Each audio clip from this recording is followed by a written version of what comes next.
Yes, here we go. Very good morning to you, Grenada, and the rest of the world. It's a Monday morning, start of a brand new week here on the Spice Isle.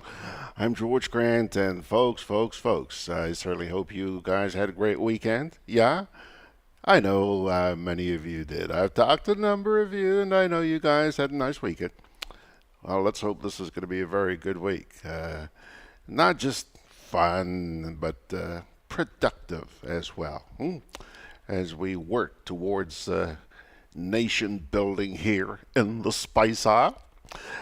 Pilgrims, this morning, what sort of mischief are we going to get into over the next hour as we continue in our quest for good governance? Huh? Yeah, that's what we're going after. And good morning to you, Pedro. He's in Brooklyn. Oh boy, Pedro's in Brooklyn this morning. Yeah, yesterday, for those of you who were with us on Sundays with George Grant, I know that you are very much aware that we had a very interesting program. Well, this morning we're going to bring you an excerpt, just a small excerpt from that program, in which you'll be hearing from the heart of a revolutionary by the name of Ewart Lane. Yeah, we'll get to that in just a wee bit. And then, your favorite, the National Report. Yeah, we have that. We actually do have it this morning. Yeah, the National Report. And what else? So Valer-Oo. Valerie is going to be with us. I'm hoping I haven't heard from her. But we did send her the invitation, so do expect that sometime after 9:15 she'll be popping up there on Zoom this morning. Good morning, Sonia McKee-John. How are you? Where are you, Sonia? We know that Peter is in Brooklyn. And where are you? What part of the world are you? Folks, let's not waste any time. Let's get right into this. Yeah. Interesting program we had yesterday. Very interesting program. Those of you who joined us for this past weekend's edition of Sundays with George Grant are probably aware that we had one of the most revealing stories we've ever done in the 14 years since we began doing that program. You know, on the first Sunday of March this year, we began our 15th year of Sundays with George Grant. My guest yesterday was a former revolutionary, a gentleman who was convicted of 11 murders during the Grenada Revolution. I am, of course, referring to Mr. Ewart Lane. His appearance yesterday was welcomed by some and despised by others. But at the end of the day, I believe that many people walked away with a feeling that perhaps, just perhaps, the healing process may finally be underway for those who were so painfully affected by the atrocities of the 1979-1983 era. For those of you who missed that hour and a half long conversation yesterday, it may be worth your time to take a listen.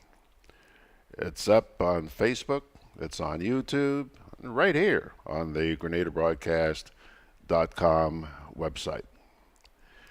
Towards the end of the program yesterday, I asked Mr. Lane to assist Grenada in reaching the point, or that point, of reconciliation, a state of mind which has been extremely elusive over the last 40 years. Check this out. You worked a little while ago. I said to you, before the program ends, I'm going to ask you, first of all, what you're doing here, I believe, is helping to bring about reconciliation. I think there's some people who are already resonating with what you're saying. But don't kid yourself. There are a lot of people out there, they don't want to hear squat about what you have to say. That's their problem. That's their problem. Okay. You would, it's a camera here. Look into that camera, and by so doing, you're looking into the eyes of people who are listening to you now and the thousands more who will be listening after this program is finished. Talk to them. You would talk to them about one, your sincerity, and two, any advice that you may be able to give them to help them reconcile, help them to forgive. Talk to them, you would. Take your time. Well, I guess it is difficult for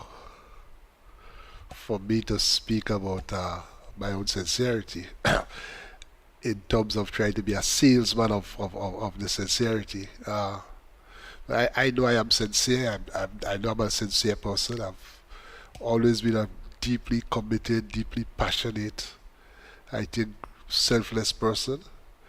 I always credit my genes firstly because I come from stock that give great service to the country in different areas of life. I credit my parents, my brothers, my education in particular at Catholic schools, and just who I am. I try not to put my my own interests first. Uh, for example, I was saying to George just recently, a few minutes ago, that if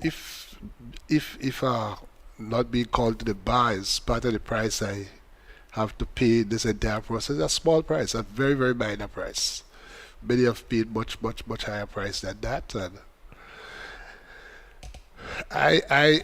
people should not be of the view that I have not suffered. I have suffered greatly over the 26 years in terms of at the hands of the foreign police that's in prison, but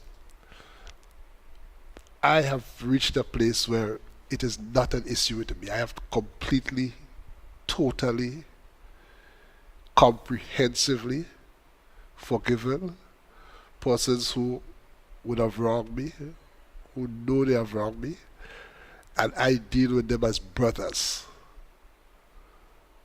I deal with them as brothers because I am a sinner, and who is me to hold sin against somebody when I am myself a sinner? That's my approach to it. I deal, and I don't have to just call names or anything. So people who know me and know of relationships, they know that. It was inevitable that, given all the struggles and so, that I would have been in conflict with different people. But I do not have any issue whatsoever in terms of holding grudges regarding the past. There are times when one has to refer to issues. If people raise issues of the trial and so, you have to refer to issues. But it is not a case I have any bitterness or any hatred for anyone. I accept that I was involved in a human project, a human enterprise, very difficult human enterprise. We had the kind of events never before experienced in the English-speaking world, not to speak of the English-speaking Caribbean, not to speak of Grenada. As I say to people, in just 4.5 years, there were 3 events for many devastating consequences. I was saying to a friend of mine just last week, he read something which referred to 1979 being traumatic, and he couldn't understand that. He said, when it was the Glorious Revolution, how that could be traumatic. And I said to him, remember, Eric Gary at his lowest had at least 33% of the people being fanatic supporters of his. Just think what it would have been for them waking up on the morning of March 13, March March 13, 1979, to discover that the government that they pledged allegiance to was no more. It must have been a traumatic experience for them. It's sometimes we overlook that, but it would have been traumatic. Then of course there were the events of October, in particular October 1983, and then of course shortly after there was the invasion. These were three events never before experienced in the history of the English Caribbean. In 4.5 years, one generation experienced three events. One, some people would say would have been too much, but three of them. And that's why they have had such profound impact on our country. It's something I understand, so I understand people venting, I understand the anger of people. At the same time, out of my sense of trying to be fair and honest and courageous, even when it's not popular to say things, I try to put things in context. Try to put our history in context, try to put the revolution in context. Because I will never buy into the narrative that the revolution was just unmitigated evil. There was bad, and there was bad for lots of people. Great mistakes were made. People suffered. I know that. I regret that. I apologize for that. I have apologized for that on behalf of myself and the revolutionaries over and over. But I do not believe that the baby should be thrown out with the bathwater. In the same way that I always say, I have a lot of family members in the United States, and I always make the point about the history. I wrote a book, We Move Tonight, and persons who read it will recognize that at the front of the book, the quotation I've taken at the front of the book is a quotation from Abraham Lincoln. It just shows that the respect I have for the history of that country, a country that was born in revolution, a country that was born with the defect of slavery, but a country that has given the world so much. And it is that approach. I don't think that we should demean ourselves and judge ourselves by a lower or higher standard that that others judge their own history. I think we have a history that we should embrace with all the difficulties. It is our history, it's our experience. It doesn't drop from the sky. It is our history, it is our experience. We have to walk through it and walk through it as much as possible. Over the years, I have discovered that many people I was involved in conflict with, many times I discovered that they are my blood relatives. Never before knew that. And then at the end of the day, I asked myself, really, we need to find a way to be able to resolve our issues. We need to find a way to be able to resolve our conflicts. That's why I'm a great believer in now, having studied law as I has become more mature. I'm a great believer in having checks and balances in any system. You need to have checks and balances. You cannot have a concentration of power in any one hand or in the hands of any one group. You cannot have that. You need to have distributed power in any system, in any civilization, in any society. I am embarrassed sometimes when I'm asked questions like Ms. Sinclair asks about people's rights, because based on my understanding now and my outlook now and my maturity, I know these are not things that one should compromise with. And yet for all I was associated with a regime that did that. But the revolution, again, I know that we meant good. I know that we wanted to transform this country. We had a very difficult hand. A lot of things went wrong, but again, I say we should not throw out the baby with the bathwater. People ask me if I have regrets, and sometimes I ask them the manly thing, I have no regrets. No, I have regrets. Some people feel that the manly thing is, I have no regrets, I'll do the same thing over again. No, I will do many things differently. I have regrets. But I seek to put things in context. And that is why I keep taking the position that look, preserve the positive, recognize the mistakes, reconcile, and as a country we could move forward. Not only for our generation but beyond our generations. Okay.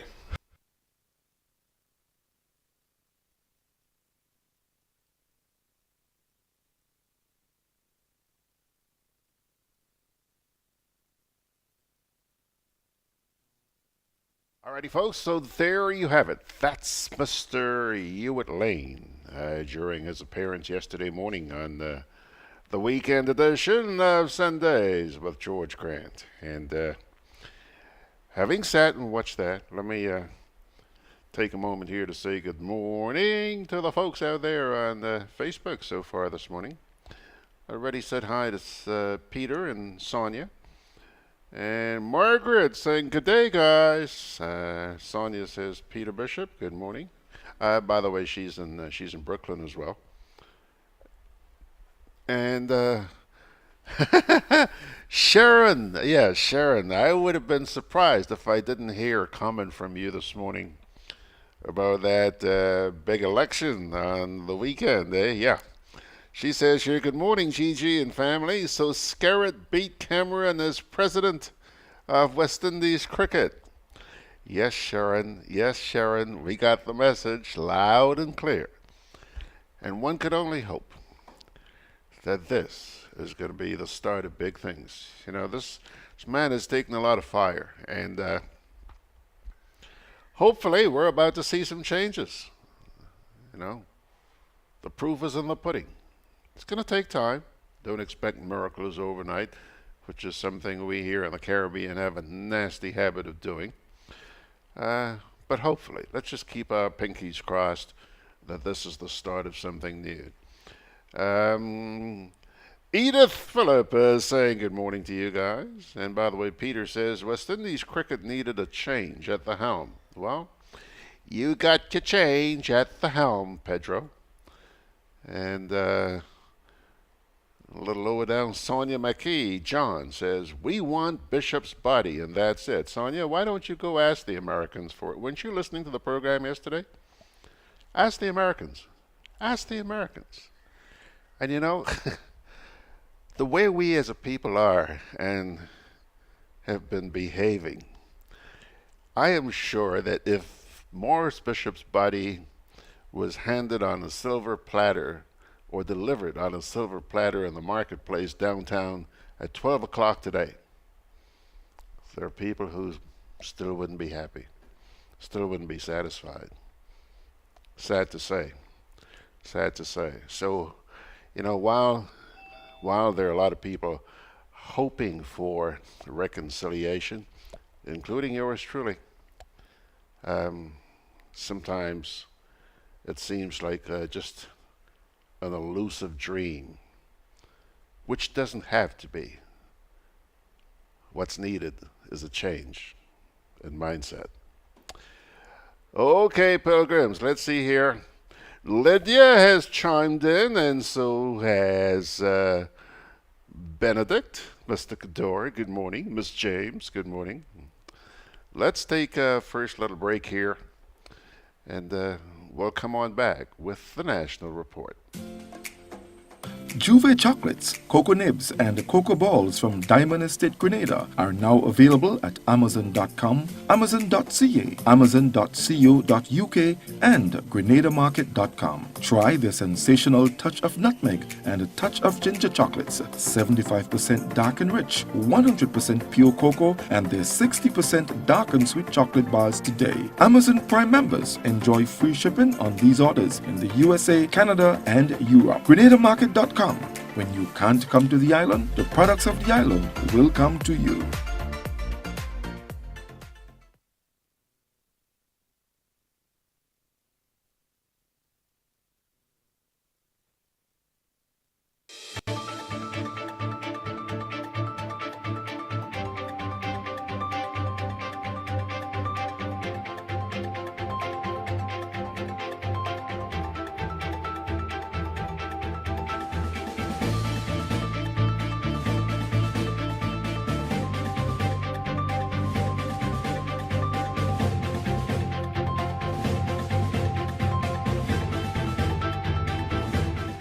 Grenada makes another step towards public sector modernization. Details to this story and more in the National Report.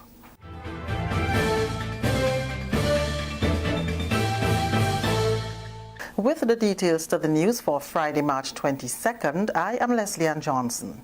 Grenada has moved one step closer to finalizing its digital transformation agenda, which forms part of its thrust towards public sector modernization. On Friday, government officials met with representatives of the World Bank to conceptualize a plan on the way forward. In 2017, Cabinet approved the public sector reform strategy, which has integrated ICT as one of its 4 pillars.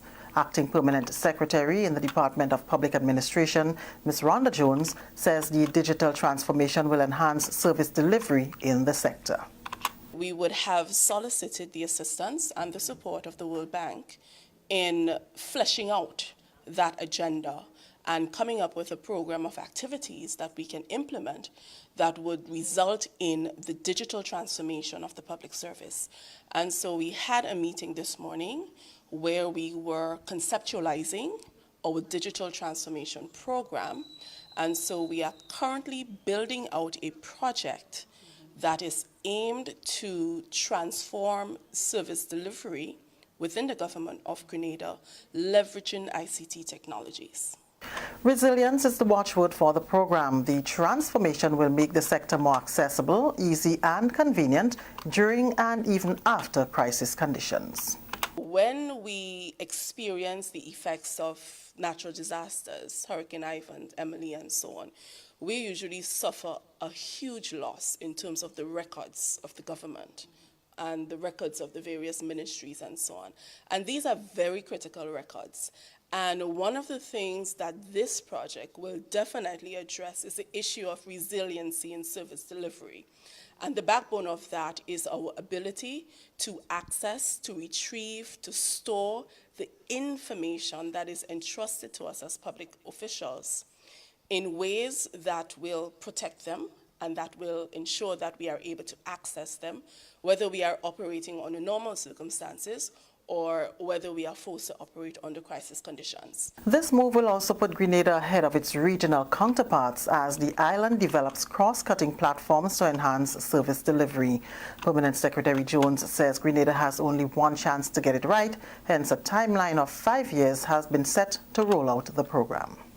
That is simply because the systems, the ICT systems that would be critical to enabling the service delivery will require sufficient time to ensure that we design systems that are not only robust, but systems that are actually effective and practical, systems that work. And we want to ensure that we devote enough time to do the necessary design work, the research, to secure the best possible advice, so that when we invest in the development of these systems, we do so confident in the knowledge that we are building systems that we know will work and will support the outcomes that we envision for this particular project.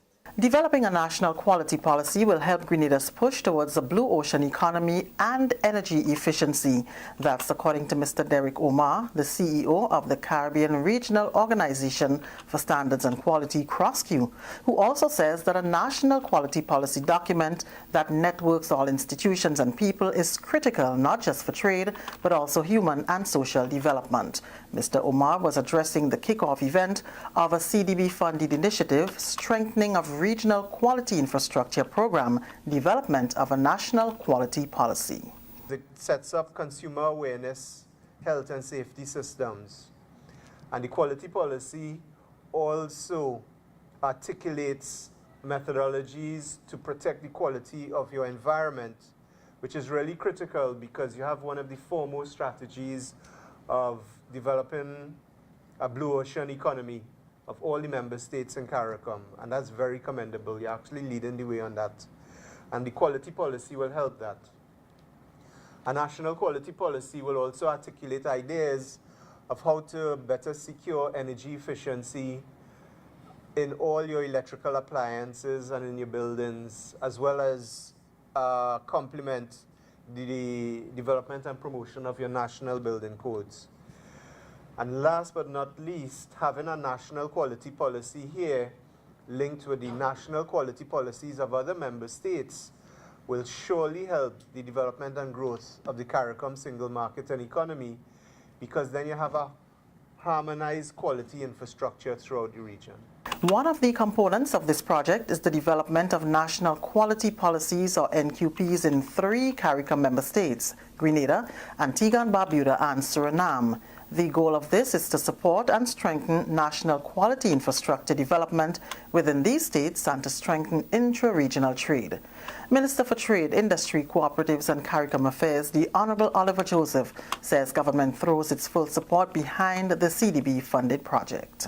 My attention was also captured by the intention of the national quality policy to be used as an essential instrument to develop a quality culture in all sectors of Grenada's economy and society, which ultimately supports the diversification and growth of the economy, improves productivity, increases safety and security, protects the environment, and contributes to the long-term well-being of all citizens of Grenada. The quality policy intends to help Grenada business sector to exploit commercial opportunities, to compete in global markets, and to participate in international value chains. The policy will be designed to enable quality infrastructure to respond to the demands of private firms, public organizations, and consumers. Grenada, through the Grenada Bureau of Standards, has been selected as one of the member states that will be given support for the development of its national quality policy, which is expected to be completed by December 2019. Director of the Bureau, Mr. Robert Medford, says they are looking for demand-driven initiatives to support the development of quality infrastructure. When it is developed and implemented, it will transform the landscape of quality in Grenada and support the national development plan of the country. So, to this end, we have established a project steering committee to ensure that the objectives, the strategies set forth truly address our needs. This is the National Report. More news after the break. Data reveals that rats and other rodents are responsible for the transmission of many diseases. In Grenada, the most common is leptospirosis, and it can cause your death. This disease is directly related to rats and mice infestation. Signs and symptoms of lepto, as it is commonly referred to, are high fever, headache, chills, muscle aches, vomiting, jaundice, and abdominal pain. If your home had or is infected with rats and you have any of these symptoms, please check with your doctor immediately. Declare war on rats. Starve them. Kill them. Rats are the most unwelcome guests. Reduce, control, eliminate them. This is a message from the Ridge to Reef Project, protecting biodiversity and ecosystem functions. Continuing the news, final preparations are currently underway ahead of the visit this weekend by their Royal Highnesses, the Prince of Wales and the Duchess of Cornwall. The Prince and the Duchess will be met on arrival by Governor-General Her Excellency Dame Cecile La Grenade. The first engagement on Saturday will be at the Parliament building starting at 12:30 p.m.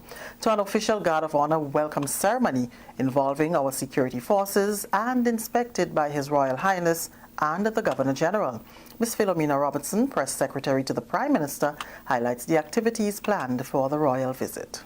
The local organizing committee has been intensely involved in preparations over the last several weeks ahead of the royal visit on Saturday, March 23rd. Just to give you some insight as to some of the activities that are planned, their Royal Highnesses will be welcomed with a guard of honor outside of the Parliament building. There will also be a reception on the upper floor of the Parliament building that will be attended by a number of specially invited guests, including representatives of the business community and various groups across the island.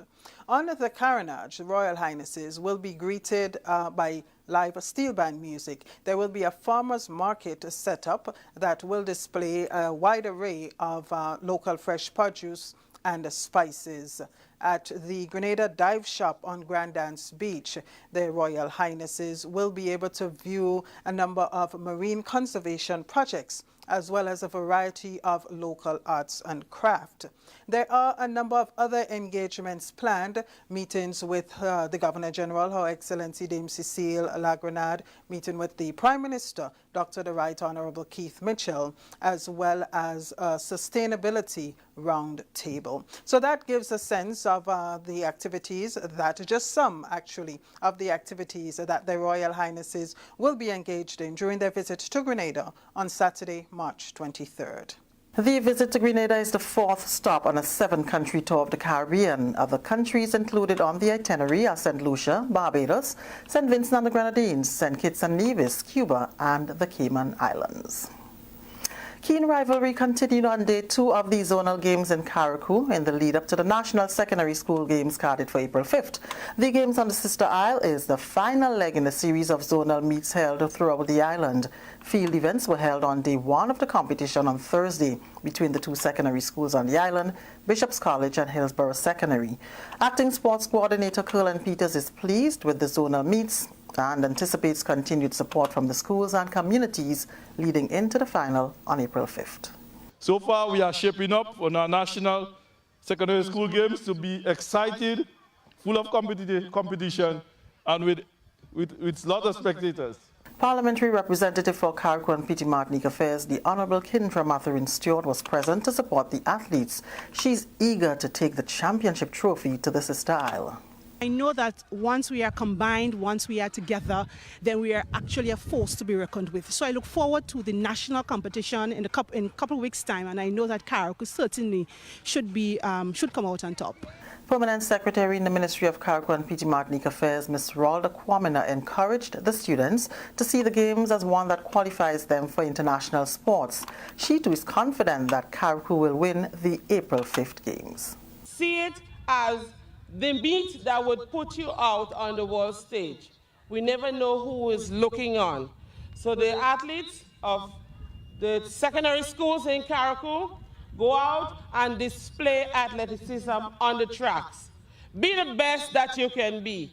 And remember, all athletes are already winners. There was keen rivalry, keen competition, and we see some excitement. So Grenada, look out. Carriacou is coming. And that's the National Report. I'm Leslie Ann Johnson.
Well, I'll tell you, I learned this morning how to spell Stoops, S-T-U-P-P-E-S. So says Peter Bishop. Carriacou coming? And he's laughing. By the way, Peter says, anything you want to find out about government, just ask the press secretary. She's got all the information, and so she should. Peter, that's her job, to know or to at least communicate to the media and the public everything about government. He also says here, all I keep hearing about is a set of policies implementation. Are we seeing any changes as it relates to service delivery? And that's a good question, Pedro. That's a good question. Sometimes it becomes annoying. You hear about all these policies and consultations, and you take a look around. Nada happening. Sad. Margaret says here, no, let's settle down for this one. Margaret says, now, GIS tip of the day. Grenada has beautiful scenery, and in case you don't realize it, TV is a visual medium, and natural environments look best. So take your talking heads outside and interview them there. Them fluorescent lights and flat paint walls look awful. Yes, Max. Yes, Max. Lydia James says, Grenada is so hot. Why Oliver wearing all those layers? You're staring at the man's body, Lydia? Jeez. Tut. Kipling says, we deserve an A+ in planning.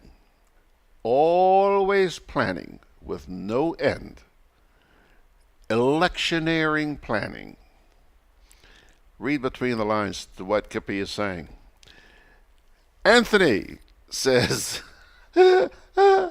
listening to the national report and hearing, quote, we would have, I just shake my head.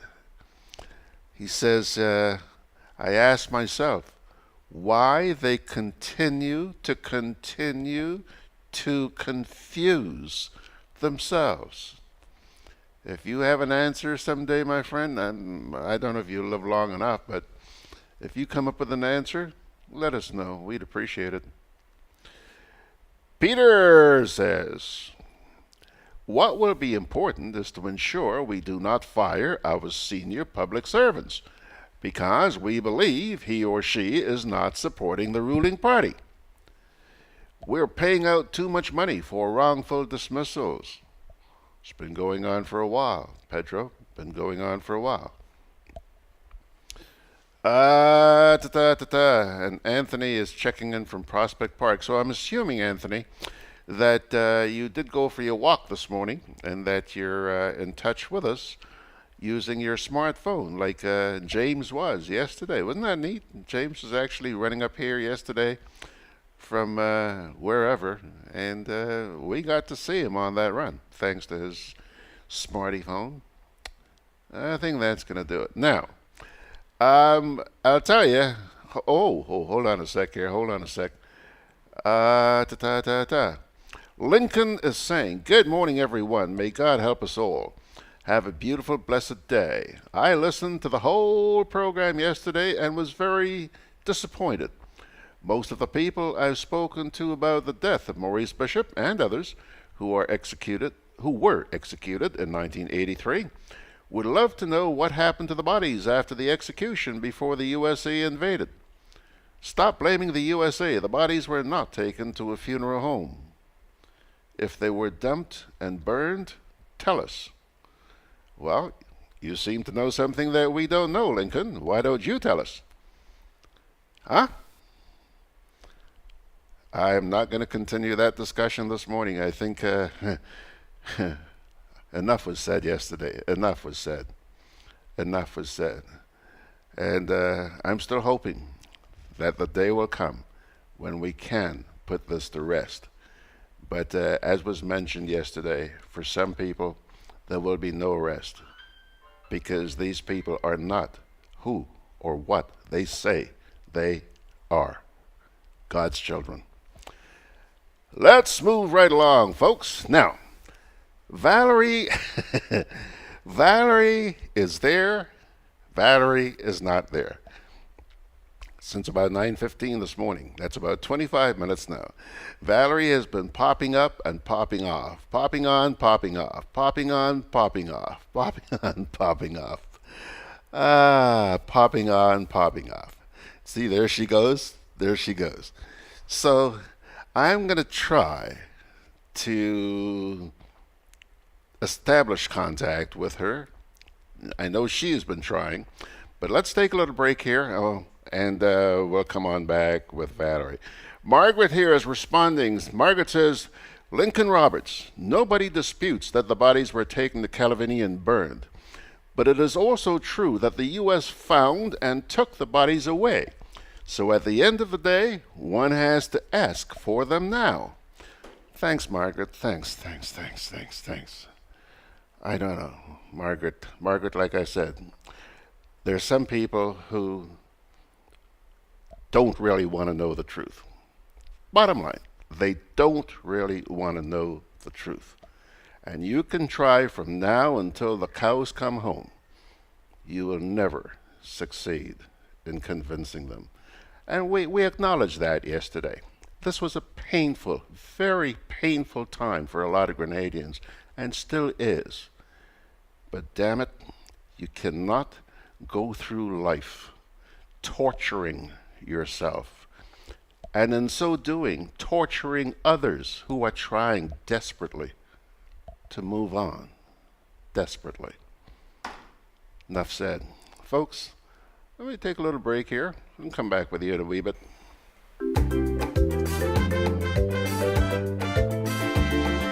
Grenadian General Insurance Company, strength and stability. Grenadian General Insurance Company, tell your friends, tell your family. We cover householders comprehensive, motor and even fire too. Contractors all risk burglary, public liability, professional indemnity, directors liability, and wait, we still have more. Come and find out more what you're waiting for. We are located on Scott Street, St. George's.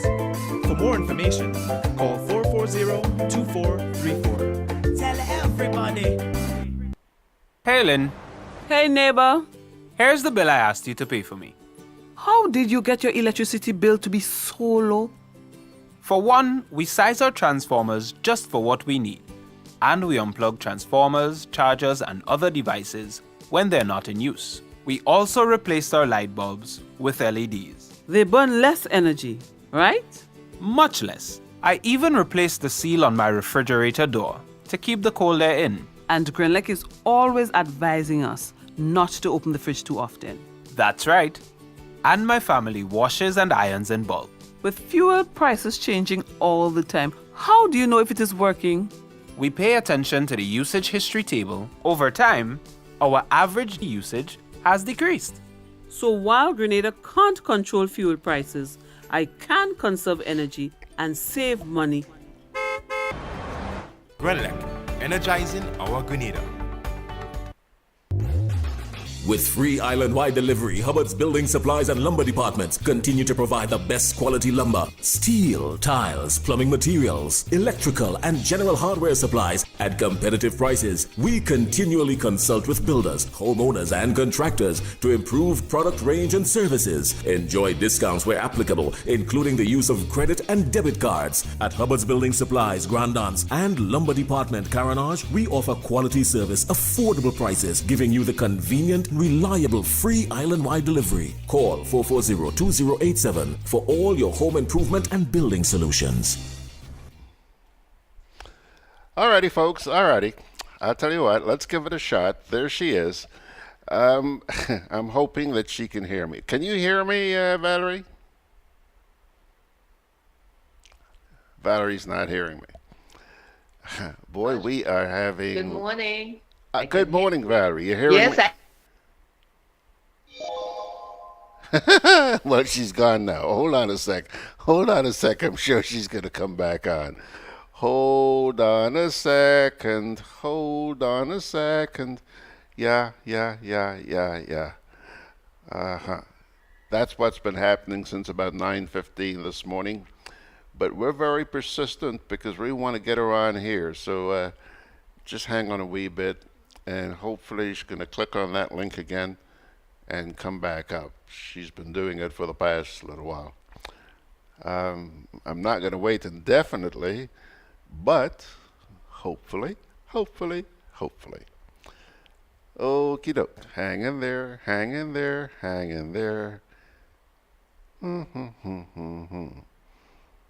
So, once again, like Sharon reminded us earlier on this morning, Skerritt beat Cameron, man. Whooped the daylights out of him. And so the West Indies Cricket Board now has a new man at the helm. And Sharon, let me tell you, perhaps you should get Winty to arrange to talk with us one of these days about that. Huh? I'm sure he wouldn't mind. I know that Peter Bishop, too, is looking forward to good things. Okay, I think she's back. Let's try again and see if she is back here. Can you hear me now, Valerie? She's frozen. She's frozen. Beautiful internet service out there in Cary. Hello, George. Hi, I'm hearing you now. Fine. How are you? I am good, George. How are you? Pretty good. Now, since we got you going, let's try and hurry this up. I know that last week there are some things that you wanted to get in and didn't get in. So let's start there. Yes, George. There were a few things that I wanted to get in. Good morning to your listeners and viewers. I wanted to big up, let me start by bigging up the WOKE, W-O-K-E. Oh, Woke. That's a new program we started, yes. Yes, I wanted to mention that last week, but didn't get a chance. I was well impressed with that program, and involving the young people. Yeah. And I was really impressed and really happy to see that we have such smart young people coming up. Gives you hope, doesn't it? Of course. Yeah. Of course. I also want to raise another issue. As you know, we've been having problems with our internet provider. No kidding. But there's a provider that I want to take on. That's Nawasa. Okay. Go ahead, take on Nawasa. Well, we are in the dry season, and although I'm here in Carriacou, it does not affect me personally because we use water that we have, that we collect in our cisterns. But something that I think is so unfair to the people of my country is the fact that people are not getting water in the taps from Nawasa in this dry season. But every month they have to pay the rental fee for the meter. Ah, good point. Good point. Mm-hmm. Go ahead. Yes, this is something that would affect the whole country. And I could only compare it to Grenlec. With Grenlec, we all have meters and we pay for the service that we get from Grenlec. We pay for the amount we consume. Mm-hmm. Nawasa is supposed to be similarly where we pay for what we consume, yet we have to pay, even if we don't consume, we have to pay for the rental of the meter every month. I remember one time asking them if I can buy my meter because it seems like bad business. I would like us as consumers to take them on this one. Okay. There should be no cost for the rental of the meter. What do you think? Well, it's worth asking them about. Huh? I said it's worth asking them about. Yes. I raised it a few years ago, but I realized that even here in Carriacou, that they're charging for the meter, and lots of people not getting water. What was the reaction when you raised it with them in Carriacou last year? No, I didn't raise it in Carriacou last year. I raised it on Grenada a few years ago when I lived on Grenada. What was the reaction? Of course, they saw me as giving trouble. Well, they just brushed me off. But I wasn't an activist then. I was just a lone consumer. But now, I want to take them on that one. All right.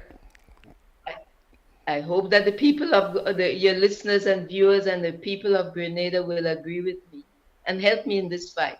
We should not be paying $10 a month to Nawasa for a meter which measures our consumption. Okay, and how can the people help you?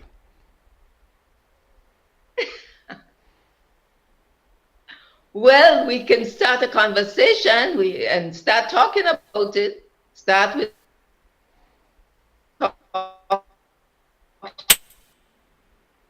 Well, okay, despite the start calling in, making comments, and just let them up with something at a later date. Okay, I'm sorry, Valerie, but your internet, your internet has really, really gone there. Yes, it keeps dropping every few seconds. Yeah. But you're still I'm paying so for it. You're still paying for it, aren't you? Yes, we still pay. So that's another situation. That's another situation. And the NTR. Please, don't ruin my day by mentioning the NTRC. Please, okay? Please. Now. That's true. Please. But the bottom line is, once again, a national provider is raping, and I literally mean raping, the people of this country by having them pay for services that they are not receiving. And our authorities allow this to happen in full view. Right? That's correct. Okay, my dear. You know it. That's true. I know it. The listeners out there know it. You know? It's shameful, Valerie. It's shameful. But we are being screwed, literally screwed, in the presence of our government, and nothing is being done about it. That's true. What do you suggest? Can I raise about Liat? Go right ahead, my dear.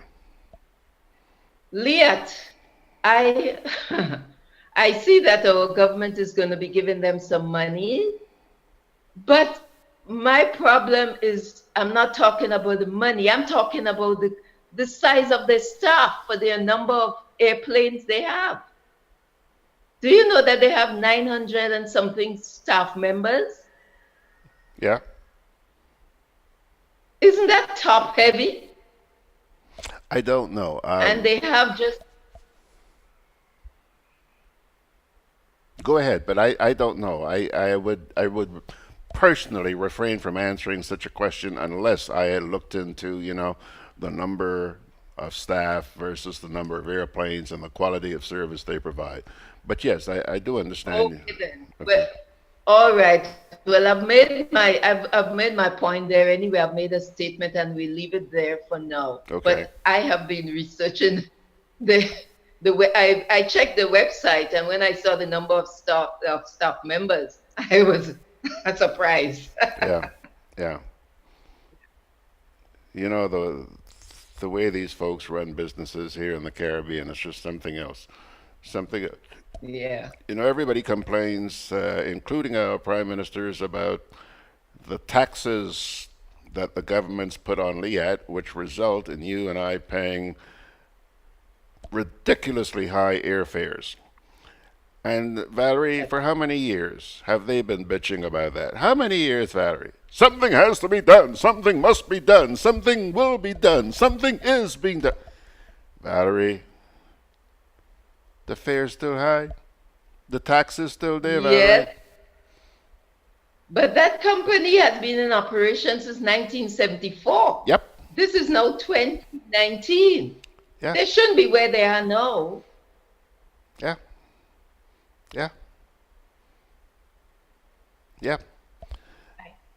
I have a problem with them. Anything else, Valerie? Yeah, Well, we're getting some rains today in Carriacou. Good for we you. got about 5 hours already for the morning. Okay. Yeah, so it looks like, I hope it's going to be an early rainy season, but I'm not sure. What is the weather doing on Grenada? Well, just a little while ago, I was sitting on the balcony here having breakfast, and we were looking down at the lawn at Port Louis, where they usually have the Jazz Festival. And Yes. it is still very, very parched. And even as we looked up at Fort George as well, very, very parched. So yeah, it seems like the dry season is severe. I don't know how much rain you've been having up there. We have had a couple of what you call passing clouds down here, but you know, nothing really to talk about. But we are appreciative of whatever little we get. So I'm not. Go ahead. I guess the clouds have passed you by and came here and dropped the showers on forward. Because some of the trees are already springing. Yeah. Oh, really? Yeah. Okay. Well, if yes, and we have young mangoes on the tree. Well, maybe you can extend your generosity by sending some of those showers our way, girl. You're coming. I'm here. No, I'm here. Okay. Well, like I was saying, we have young mangoes, so it looks like we're gonna. To me, it looks like something is happening. Maybe climate change, seasons change. Yeah. I dread the thought of what could be coming with the hurricane season. I haven't heard any predictions for the hurricane season yet this year, but let's just bear in mind that it's not that far off. Right. Yeah. Well, I won't be here. I won't be here for that. Okay. Well, lucky you. Keep a spare room open in Canada for me. Sure. Anything else, Valerie? Nothing I can think of for right now, except we hope that you all have a good day and hope you all get some rain soon. And thanks for raising the points that you did this morning. You know, the internet and the WASA and who's the other one? You know, it just goes on, girl. It's painful to talk about, but one of these days, I'm not sure. God obviously has his reasons for putting us through this. And I'm yet to know what that reason is, but one of these days we're going to snap out of it. Take care, my friend. Okay, thank you. And you take care too. and Have a good day to you and your viewers and your listeners. Bye. Bye. Okie doke. That's Valerie from out there in Carriacou. Let me take a look here. Kipling Francis says, it's good to ask about the meters question. The question is, who would answer? Another committee? We get you loud and clear, Kippy. Form a committee. It's a joke here in Grenada. If you don't want to get something done, form a committee. Yeah. Laurie Bridgman says, George, good morning. I respect Mr. Lane's education in the law arena. Congratulations to him. But what service will he be able to provide for the people of Grenada when the clouds over us, when the clouds over us is to be truthful about what happened to the bodies of those individuals? They gunned down. If the bodies is burnt in Calavini, can he take the authority to the site where the bodies were burned, so we, the people, can make that site a historical site? That might bring some kind of closure. Laurie, I wish you were on the program yesterday to make that point. I'm sorry. Okay, folks. Let me take a little break. We'll come back and wrap it up.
Our parting words this morning come to you from the Beatitudes. Heard of them? Matthew chapter 5, verses 3 to 9 says, Blessed are the poor in spirit, for theirs is the kingdom of heaven. Blessed are those who mourn, for they will be comforted. Blessed are the meek, for they will inherit the earth. Blessed are those who hunger and thirst for righteousness, for they will be filled. Blessed are the merciful, for they will be shown mercy. Blessed are the pure in heart, for they will see God. Blessed are the peacemakers, for they will be called children of God. Matthew chapter 5, verses 3 to 9. John Crow Alexander. John Crow has just landed. I hope it wasn't a crash landing, John. He says, just landed. Good morning, everybody. Kipling, were you a cricketer at the time playing for Mount Rich? I don't know. We got to go right now, but maybe Kipling can answer that one tomorrow morning when we get together. Hey, Kippy? Okay, folks, that's going to do it for the Monday edition of Good Day, Grenada. Thanks again for joining us. I'm George Grant, sending God's blessings your way. And by His grace, let's get together again tomorrow morning.